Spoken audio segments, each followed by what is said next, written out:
దేవుడు ఏదైతే మెసేజెస్ పంపిస్తున్నారో ఆ లెవెల్‌లో తను అర్థం చేసుకుంటుంది అని. ఈ మనిషి అడిగే క్వెషన్స్‌కి దేవుడు ఉన్నాడా అన్నంత మాత్రాన ప్రతి మనిషికి చూపించడానికి మనస్సాక్షి ఆలోచన ఒక క్షణంలో ఏదైతే తను అర్థం చేసుకుంటా ఉందో, నేనైతే 6 నెలలు ఇక్కడ నువ్వు నేను ఇక్కడ కూర్చున్నాము. అది మిరకల్ కాదా? ఒక గాలి తగులుతా ఉంది.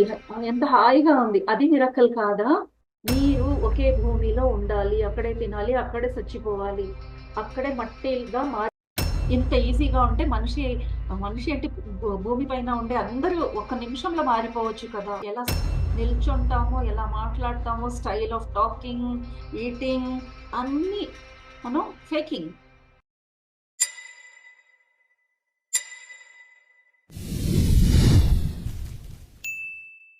సో, ఇలాంటి ఒక ప్లాట్‌ఫార్మ్‌ని మనకిచ్చినందుకు బ్రహ్మర్షి పితామహ డాక్టర్ సుభాష్ పత్రి సార్, ఆస్ట్రల్ మాస్టర్స్ అందరికీ హృదయపూర్వకంగా ధన్యవాదాలు చెప్పుకుంటూ ఈరోజు సెషన్ స్టార్ట్ చేద్దాం మాస్టర్స్. మనం ప్రతి గురువారం Anastasia the ringing cedars of Russia అనే బుక్ రివ్యూ చేసుకుంటున్నాము.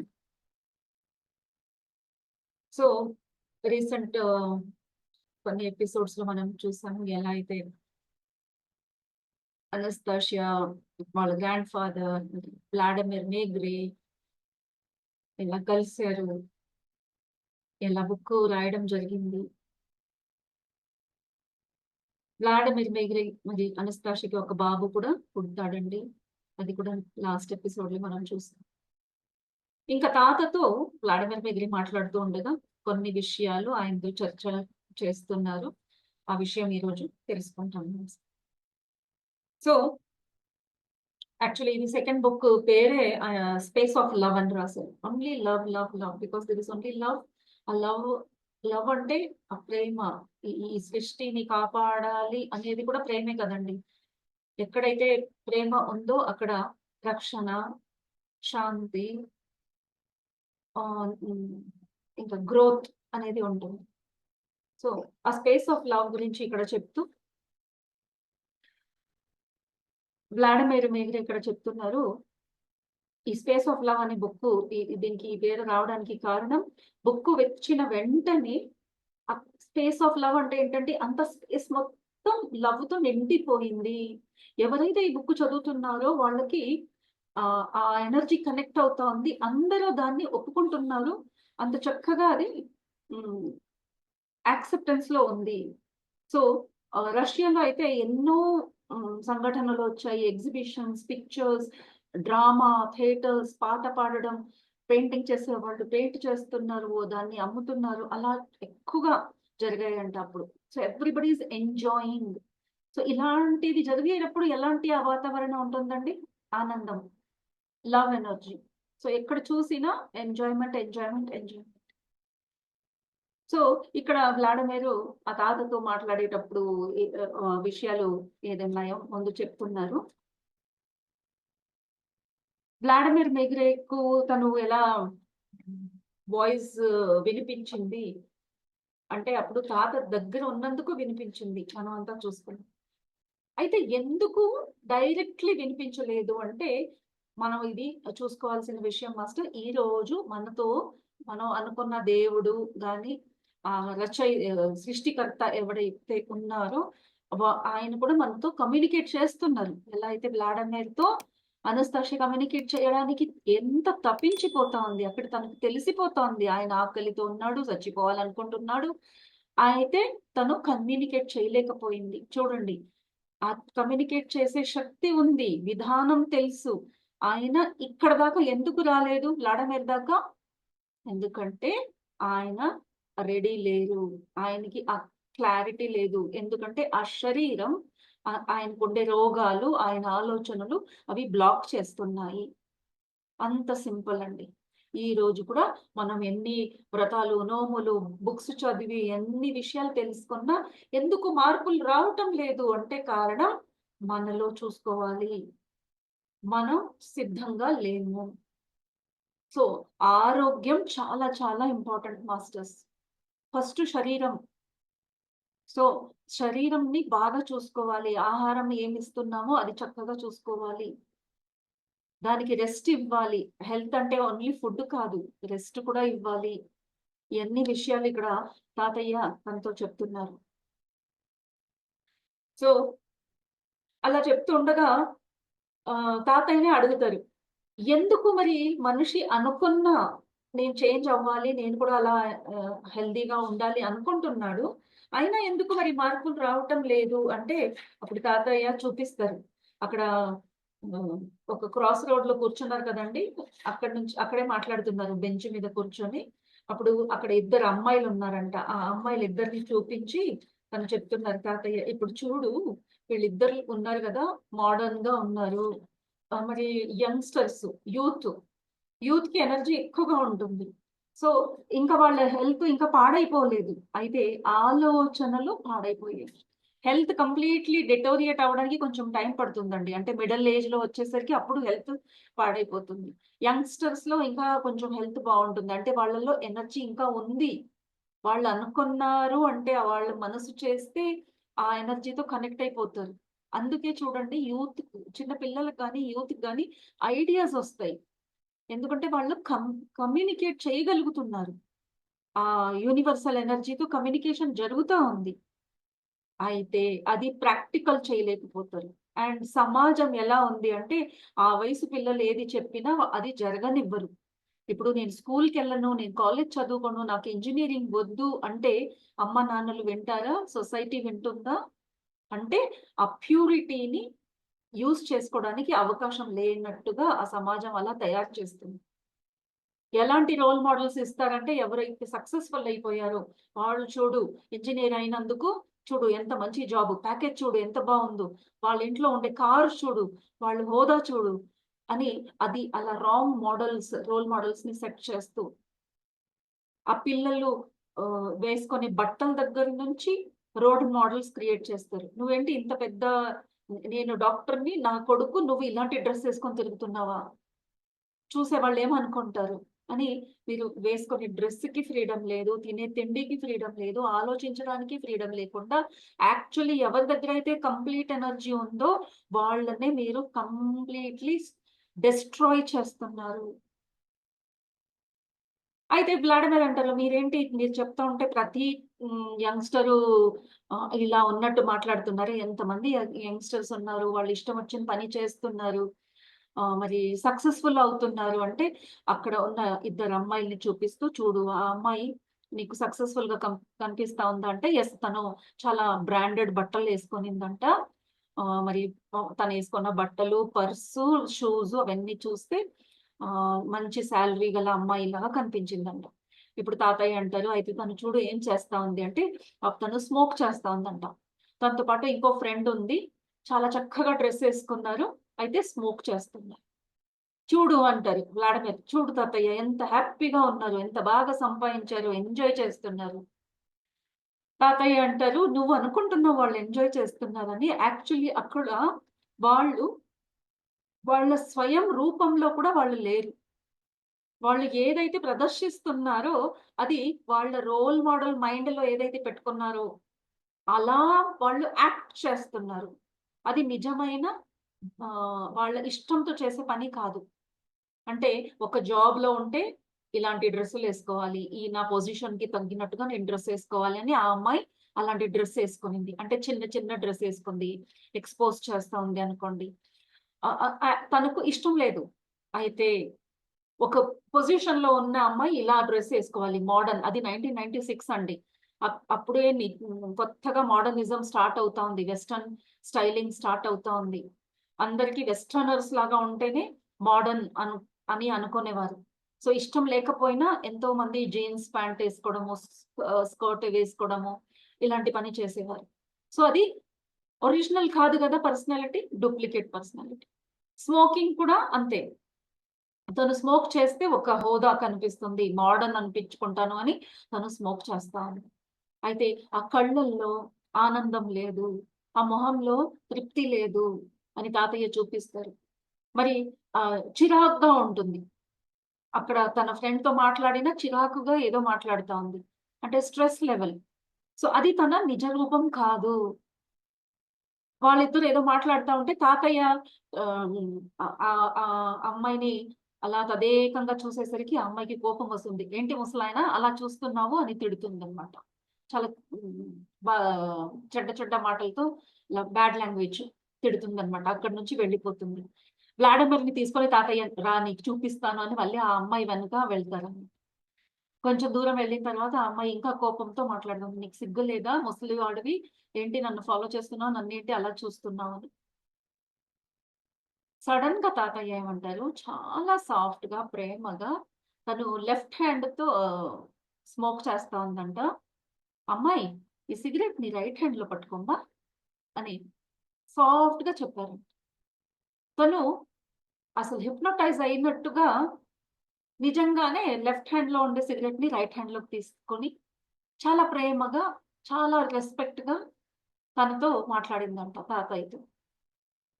అప్పుడు తాతయ్య అన్నారు, "నీ బిడ్డకి ఆహ్, మంచిది కాదు.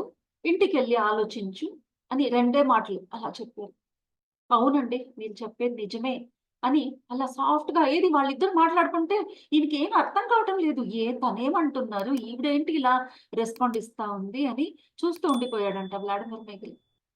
తను అంతే సాఫ్ట్‌గా మాట్లాడి, ఇంకా సాఫ్ట్‌గా తన ఫ్రెండ్‌ని చాలా ప్రేమగా పిలిచిందంట. "రావే ఇంటికెళ్దాము" అని. అలా అక్కడ చూస్తుంటే వాళ్ళిద్దరూ ఎలా ఒక హ్మ్. చాలా రూడ్ బిహేవియర్‌గా ఉండే ఇద్దరు అమ్మాయిలు సడెన్‌గా ఇలా మారిపోయారు. ఒక్క మాట తాతయ్య అనేసరికి. అలా ఆ ఫ్రెండ్‌ని తీసుకొని తను ఎళ్ళిపోతుందంట. వ్లాడిమిర్ అడుగుతారు, "ఏం జరిగిందిక్కడ? మీరేదైనా హిప్నోటైజ్ చేసారా ఆ అమ్మాయిని" అని. అప్పుడు తాతయ్య చెప్తారు, "ఆ అమ్మాయి నాటకం చేస్తా ఉంది. అందరూ యాక్చువల్లీ ఈరోజు ప్రపంచంలో అందరూ నాటకమే. చూసేవాళ్ళు ఏమనుకుంటారో అనే ఒక ఆలోచనతోనే మనం యాక్టివిటీస్ చేస్తూ ఉంటాం. ఒక డ్రెసింగ్‌తో పాటు మనం ఎలా నిల్చుంటామో, ఎలా మాట్లాడతామో, స్టైల్ ఆఫ్ టాకింగ్, ఈటింగ్ అన్నీ మనం ఫేకింగ్. అయితే తనెప్పుడైతే తాతయ్య లెఫ్ట్ హ్యాండ్‌లో ఉండేది రైట్ హ్యాండ్‌లో పట్టుకోమ్మా అనేసరికి, తన చిన్నప్పుడు ఎలా అయితే తల్లిదండ్రులు మనం ఇండియన్ స్టాండర్డ్‌లో రైట్ హ్యాండ్‌లో పని చేసేటప్పుడు right handed is good, left hand is bad అని చిన్నప్పుడే నేర్పిస్తారు చూడండి. అప్పుడు ఆహ్, మర్చిపోయి చిన్న పిల్లలు ఏదైనా లెఫ్ట్ హ్యాండ్‌తో ముట్టుకుంటే అమ్మ ఏమంటుంది ప్రేమతో, "లెఫ్ట్‌తో ముట్టుకోకూడదమ్మా" అంటారు.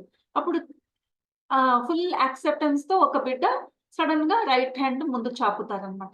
అంటే యాక్సెప్టెన్స్, లవ్ ఎనర్జీ, అండర్‌స్టాండింగ్, పీస్‌ఫుల్‌గా ఉంది అట్మాస్ఫియర్. అలాంటి ఒక భావన తనకొచ్చింది. సో, అది ఆ టోన్, ఆ టోన్‌లో తను చెప్పారంట. ఎలా అయితే ఒక తల్లి ఒక బిడ్డకి చెప్తుందో, ఆ టోన్‌లో నేను చెప్పేసరికి తను ఒక బిడ్డలా మారిపోయింది. అది తన ఒరిజినల్ పర్సనాలిటీ. అప్పటిదాకా గట్టిగా ఏదైతే మాట్లాడిందో అది ఒరిజినల్ కాదు. అంత ఈజీ. మనిషి మారడం అంత ఈజీగా ఉంది. వ్లాడిమిర్ అంటారు, "ఇదేంటి ఈజీ అనిపించడం లేదు. మీరేదో నిజంగానే ఏదో మాయం చేశారు మీరు. ఏదో హిప్నోటైజ్ చేశారు. ఏదో టెక్నిక్ ఉంది ఇక్కడ.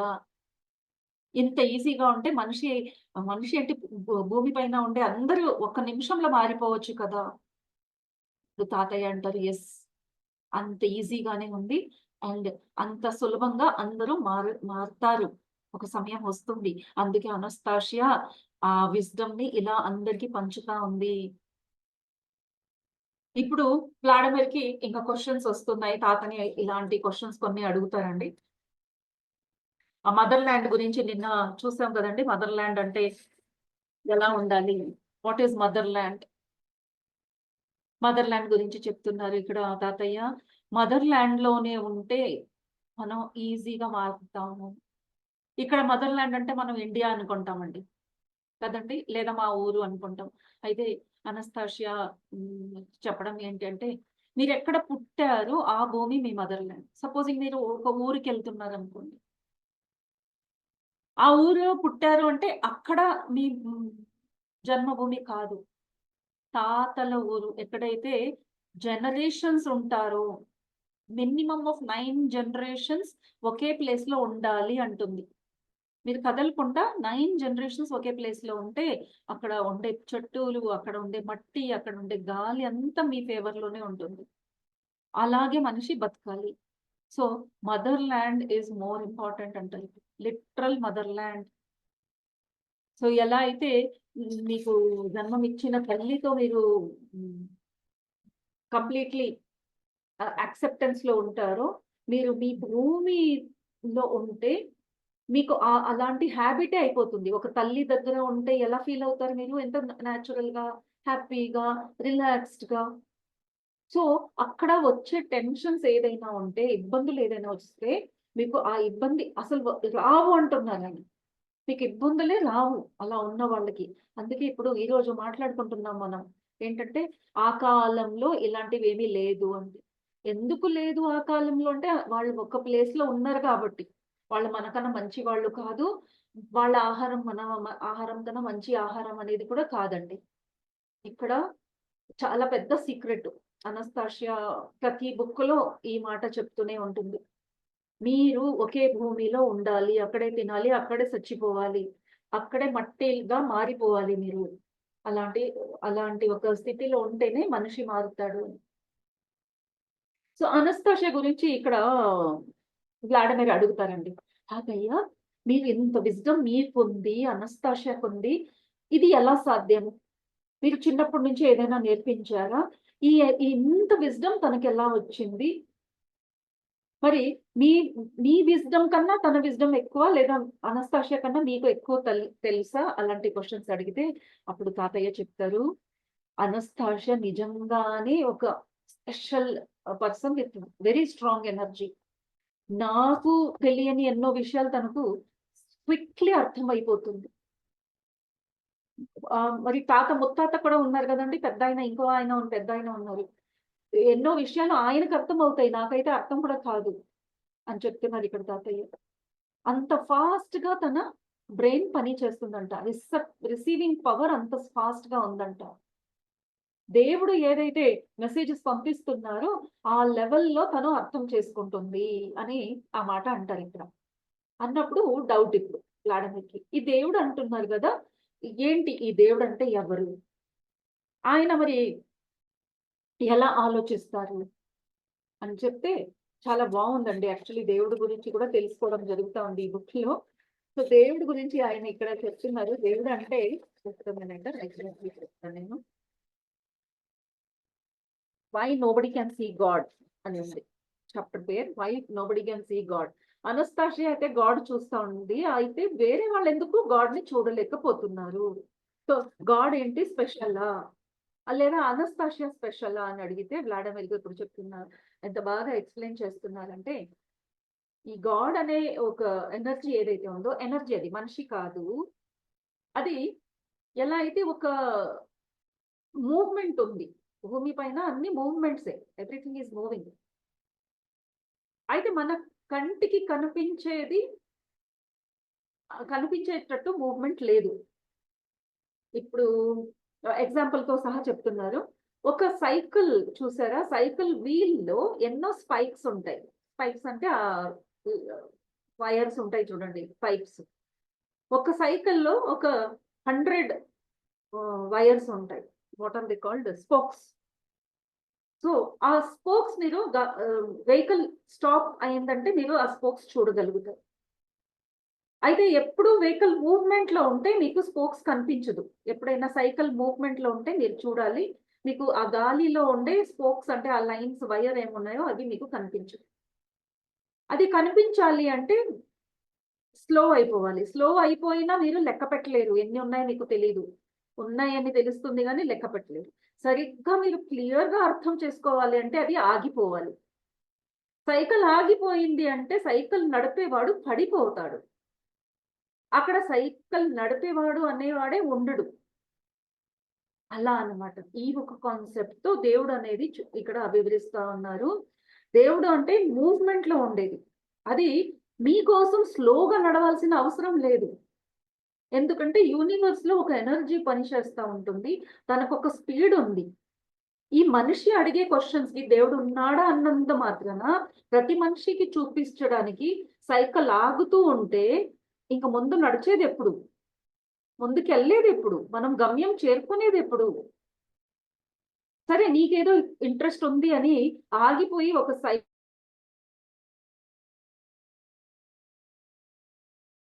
ఉండే స్పోక్స్ చూపించారనుకోండి, నువ్వు ఇంకో వాళ్ళకి చెప్తారు. వాళ్ళు వెళ్ళి మళ్ళీ అడుగుతారు ఆ దేవుడిని, నన్ను మళ్ళీ చూపించు, నీ సైకిల్లో ఉండే స్పైక్స్ చూపించు అని. సో ప్రతి మనిషికి ఆ కోరిక ఉంది.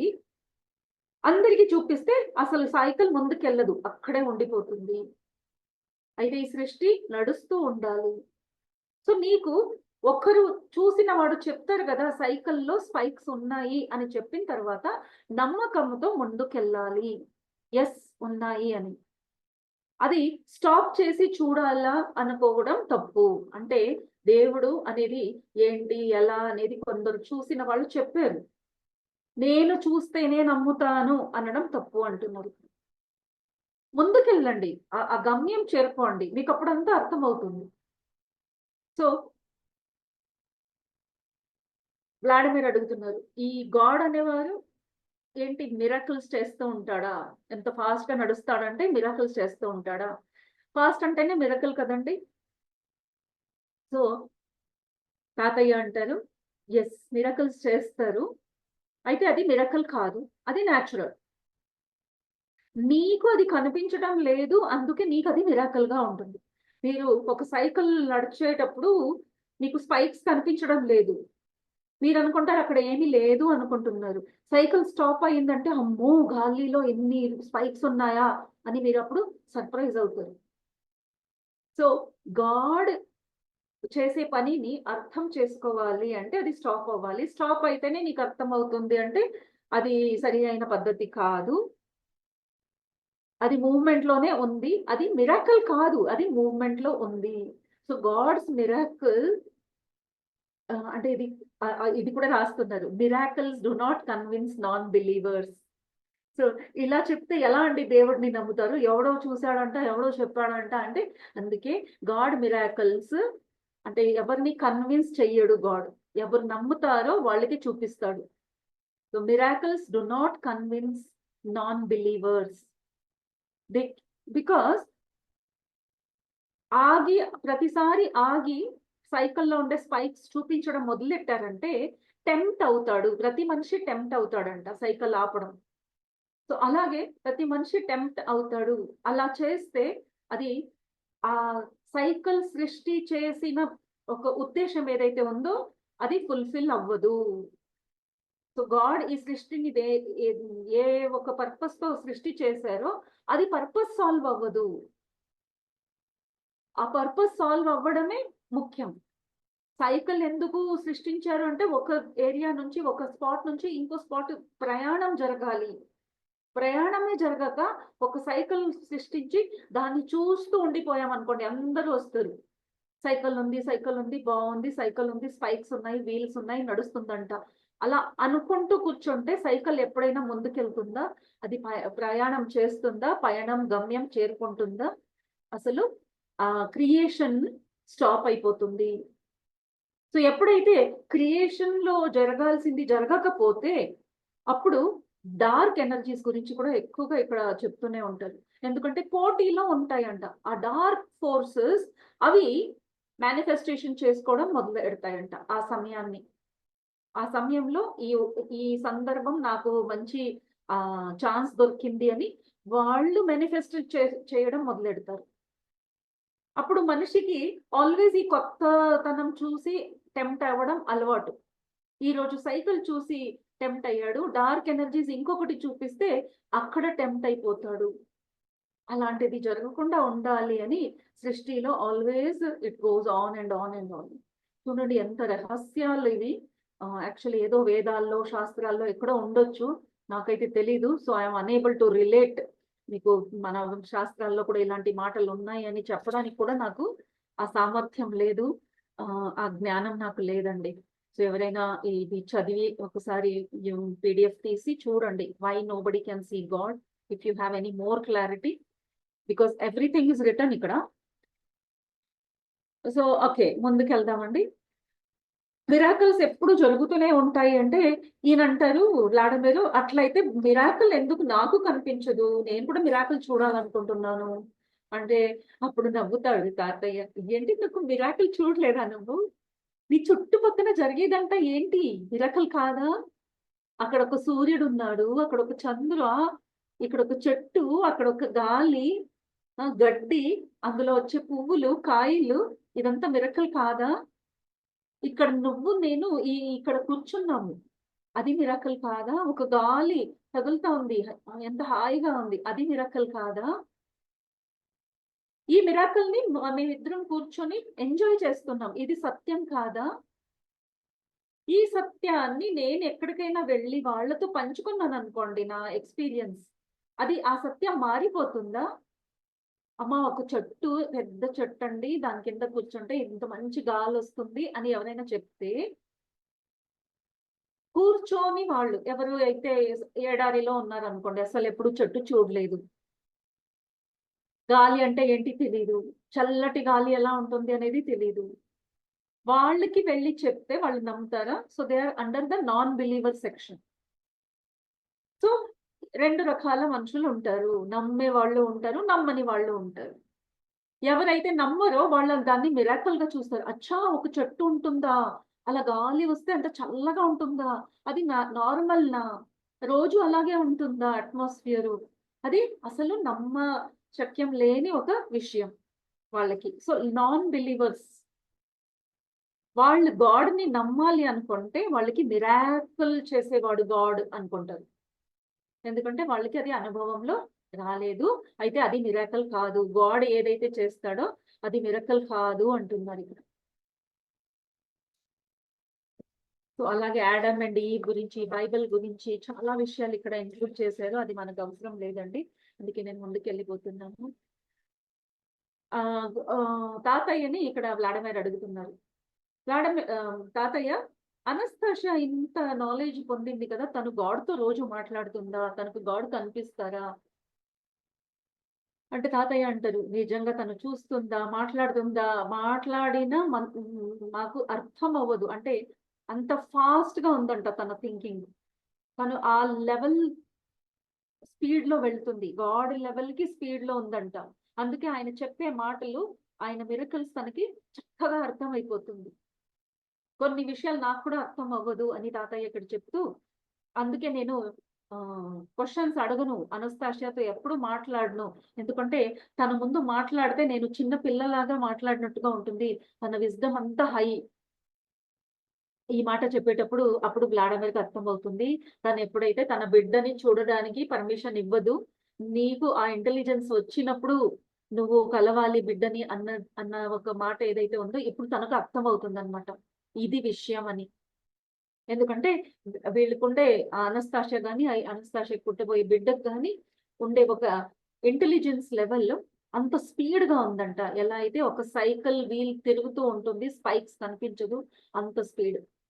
తాతయ్య స్వయంగా అంటున్నారు. నేనందుకే ఆవిడతో మాట్లాడను. తనేదైనా చెప్తే వింటాను, నమ్ముతాను. ఆ మాట ఒక 6 నెలల తర్వాత నాకర్థమవుతుంది. అంత ఫాస్ట్‌గా ఉందంట. అప్పుడు వ్లాడిమిర్ అంటారు, "అంత ఫాస్ట్ థాట్స్‌లో ఉండే ఆవిడ నాతో 3 రోజుల పాటు ఎలా మాట్లాడిందండి?" అని చెప్తే, "నీకు అయిందా ఇప్పుడు? ఎంత ఇబ్బంది పడి ఉంటుందో, ఎంత స్లోగా మాట్లాడిందో, ఎంత కూల్‌గా, స్లోగా నీకు అర్థమయ్యే భాషలో మాట్లాడిందో, తనెలా ఫీల్ అయ్యి ఉంటుంది?" అంటే అప్పుడు ఆయన ఆలోచిస్తున్నారు. అవును కదా! మనం ఒక చిన్న పిల్లలు మన మాట అర్థం చేసుకోకపోతే ఎంత చిరాకుగా ఉంటుందండి. అదే కొంచెం మెంటల్లీ రిటార్డెడ్ పిల్లలకి ఎన్ని సార్లు చెప్పినా అర్థం అవ్వకపోతే మనం ఎంత తొందరగా చిరాకు పడతామండి. సో, అలా ఉంటుందంట. ఆ లెవెల్‌లో ఉన్న వాళ్ళకి వేరే వాళ్ళతో మాట్లాడడం. దేవుడికి గాని, అనస్తాషికి గాని, మామూలు మనుషులతో మాట్లాడాలంటే అలా ఉంటుంది. అన్ని విషయాలు వివరంగా, స్లోగా మళ్ళీ మళ్ళీ రిపీట్ చేస్తూ ఎంత నరకమంట అది. అయితే ఈ విషయాలు అనస్తాషియా నీకు చెప్పాలి అనుకునింది. అందుకే నిన్ను సెలెక్ట్ చేసింది. అయితే చాలా ఇబ్బంది పడింది. నీకు అర్థమయ్యే పదాలనే సెలెక్ట్ చేసి నీకు ఎందుకంటే జ్ఞానం ఎక్కువ ఉన్న వాళ్ళకి 2 మాటల్లో మొత్తం బుక్ చెప్పొచ్చంట. అంత ఒక ఆహ్, విజ్డమ్ లెవెల్ ఉంటుంది. ఎలా అయితే శాస్త్రంలో కొన్ని శ్లోకాలు చెప్పేస్తారండి. మొత్తం అయిపోతుంది జ్ఞానం. అయితే దానికి అర్థం, గూఢార్థం చెప్పేసరికి అది ఒక గ్రంథంలా మారిపోతుంది. మొత్తం భాగవతం అంతా ఒక వాక్‌లోనే చెప్పేస్తారు. భగవద్గీత కూడా ఒక వాక్కులోనే చెప్పొచ్చు. అయితే మనుషులకి మన లెవెల్‌లో అవ్వడానికి దాన్ని మళ్ళీ సింప్లిఫై చేస్తూనే వచ్చారు. ఈరోజు ఇంకా మరీ లాంగ్వేజ్‌లో ఇంకా సింప్లిఫై చేస్తూ ఇంకా దాని వాల్యూమ్ పెంచుకుంటూ పోతున్నారు. సో, వ్లాడిమిర్ తను చెప్తున్నారు. ఇదే మన రిలీజియస్ టీచర్స్ ఈ విషయం అర్థం చేసుకొని అందరికీ మెసేజ్ ఉందండి ఇక్కడ. ఎవరు ఎలా ఉండాలి అనేది. సో, మనం పూర్వీకులు మనం రిలీజియస్ టీచర్స్ ఇంతకు ముందు ఋషిమునులు అనుకుందాం. వాళ్ళు చాలా ట్రై చేశారు. గ్రంథాలు చదివి అర్థం చేసుకొని మళ్ళీ మనుషులకి అర్థమయ్యేటట్టు ఇంకా సింప్లిఫై చేస్తూ మాట్లాడడం ప్రయత్నించారు. ఎందుకంటే జ్ఞానులకి చాలా కష్టం అండి. హైలీ క్వాలిఫైడ్ ఇప్పుడు టీచర్సే చూడండి. వాళ్ళు యాక్చువల్లీ జ్ఞానులు. స్టూడెంట్ అడిగితే ఒక్కసారి, 2 సారి, 3 సారి చెప్తారు. 4 సారి చిరాకు పడిపోతారు. ఎందుకంటే ఆ లెవెల్ దిగి మాట్లాడాలి అంటే చాలా కష్టం. మనమేమనుకుంటాము హై లెవెల్‌కెళ్ళాలంటే కష్టం అనుకుంటున్నాం. లేదండి. దిగాలి, సింపుల్‌గా మాట్లాడాలి అంటే కష్టం. ఈరోజు మీ పిల్లలతో మీరు ఏదైనా విషయం ఎక్స్‌ప్లెయిన్ చేసి చూడండి. ఒక మాట చెప్పడానికి 10 సెంటెన్సెస్ వాడాల్సొస్తుంది. వాళ్ళని కన్విన్స్ చేయడానికి.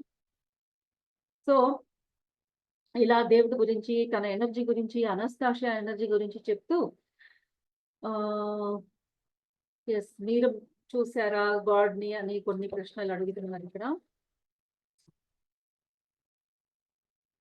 యెస్. అనస్తాషియా ఎంత ఫాస్ట్‌గా ఉంది అని అడుగుతారు ఇక్కడ. అనస్తాషియా థాట్ ఫాస్ట్ అంటున్నారు కదా! ఎంత ఫాస్ట్ అని చెప్తే ఆయన అంటున్నారు అనస్తాషియా ఆలోచన ఒక క్షణంలో ఏదైతే తను అర్థం చేసుకుంటా ఉందో నేనైతే 6 నెలలు అర్థం చేసుకోవడానికి నాకు టైం పడుతుంది. అంత ఫాస్ట్‌గా ఉందంట తన థాట్ ప్రాసెస్. సో, ఈరోజు మనం ఇదంతా ఎందుకు తెలుసుకుంటున్నాము అని నేనెప్పుడు అనస్తాషియా లెవెల్‌కి అవుతాను అని వ్లాడిమిర్ అడిగితే ఆహ్, అప్పుడు తాతయ్య అంటున్నారు. "No, no, no, no. నువ్వు ఆ లెవెల్‌కి వెళ్ళాలి అనేది అవసరం లేని విషయం. నువ్వు ఎలా ఉన్నావో నీకు ఎంతవరకు అర్థమవుతుందో అనస్తాషియా ఆ లెవెల్‌లో నీకు చెప్తుంది. నువ్వు సిగ్గుపడాల్సిన అవసరం లేదు. బాధపడాల్సిన అవసరం లేదు. నీకెంత అర్థమవుతుందో నీకు అంతే సామర్థ్యం." He is saying very clearly. నీ కాన్షియస్‌లో there is no room for that movement. ఈ సమయంలో నీ కాన్షియస్‌లో ఆ అర్థం చేసుకోవడానికి అక్కడ ఈ స్థానం లేదు. So time will come. Take your own time. So just try to admire the dawn అంటున్నారు. ఆ సమయం కోసం కాచుకుంటూ ఉండాలి. ఎప్పుడు సన్‌రైజ్ అవుతుందా అని చూస్తూ ఉంటాం గదా! అలా ఏ రోజు నేను ఇది అర్థం చేసుకోగలుగుతాను అని ఒకరోజు చేస్తాను అనే ఒక భరోసాతో just keep waiting. Just watch. Thought is most important thing అని చెప్తున్నారు.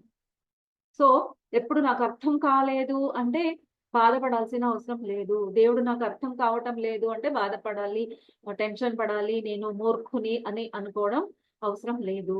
మీరు ఈ జన్మలో అర్థం చేసుకోవాల్సని ఉంటే మీకు ఇప్పుడే అర్థమవుతుంది. ఎందుకు అర్థం కాలేదు అంటే నేనింకా రెడీ అవ్వలేదు. That is the moral of the story ఇక్కడ. సో, ఇలాంటి మార్పులు, ఇన్ని విషయాలు, ఇంత జ్ఞానం వ్లాడిమిర్ మెగ్రీ అంటున్నారు. ఇక్కడ నాకు ఆ సన్‌రైజ్, డాన్ అంటే సూర్యోదయం అంటాం గదండీ! పొద్దున్న సంధ్యావేళ. ఆ సంధ్యావేళ ఇప్పుడు రష్యాకొచ్చింది. రష్యా ఈ సంధ్యావేళని, ఈ డాన్‌ని చూస్తా ఉంది. సన్‌రైజ్‌ని చూస్తా ఉంది. న్యూ విజ్డమ్ మొత్తం రష్యాలో స్ప్రెడ్ అయింది. ఏ రూపంలో అండి? అనస్తాషియా బుక్ రూపంలో. ఈ విజ్డమ్ ఎలా అయిందంటే ఆహ్, ఎ ఎవ్వరు దీన్ని పొలిటికల్‌గా చూడలేదు. అంటే కాంపిటీషన్‌గా చూడలేదంట.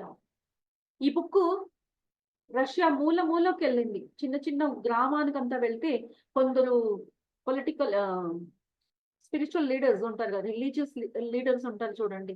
వాళ్ళు కూడా వాళ్ళ చర్చ్‌లో ఈ బుక్ గురించి మాట్లాడి అందరూ ఈ బుక్ చదవాల్సిందే అని అలా చెప్పారంట. మన పత్రిసర్ కొన్ని బుక్స్ చెప్తూ ఉంటారు కదా! అలా జరిగిందంట.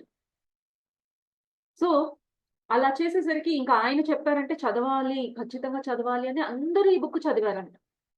సో, అలా చదివినందుకు చాలా మంది ఇమ్మీడియేట్‌గా వాళ్ళ విజ్డమ్ రైజ్ అయింది. సో, ఇక్కడ వ్లాడిమిర్ అంటున్నారు. ఈ ఒక్క పని కోసం నన్ను ఎంచుకుంది. నేనైతే బుక్ రాసాను. నాకు రావాల్సిన డబ్బులొచ్చేసాయి. ఇంతేనా నా ప్లేసు? ఇక నేను నా ఇల్లు చూసుకోవడం వద్దా? నా నా బిజినెస్ వద్దా నాకు? ఈ బుక్ రాయడము, ఇలాంటి ఒక వేదాంతం మాట్లాడుకుంటూనే ఉండిపోవాలా?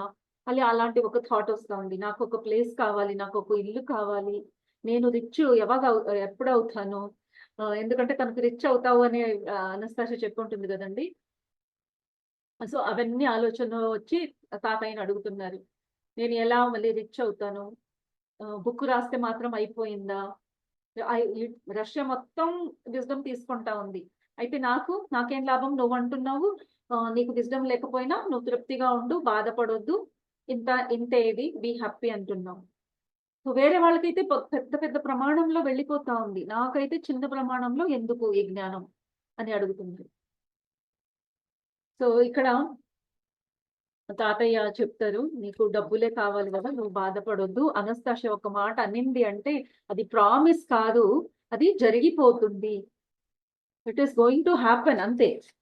తను ఏది ప్రామిస్ చేయటం లేదు" అని చెప్తా అన్నారు. So okay.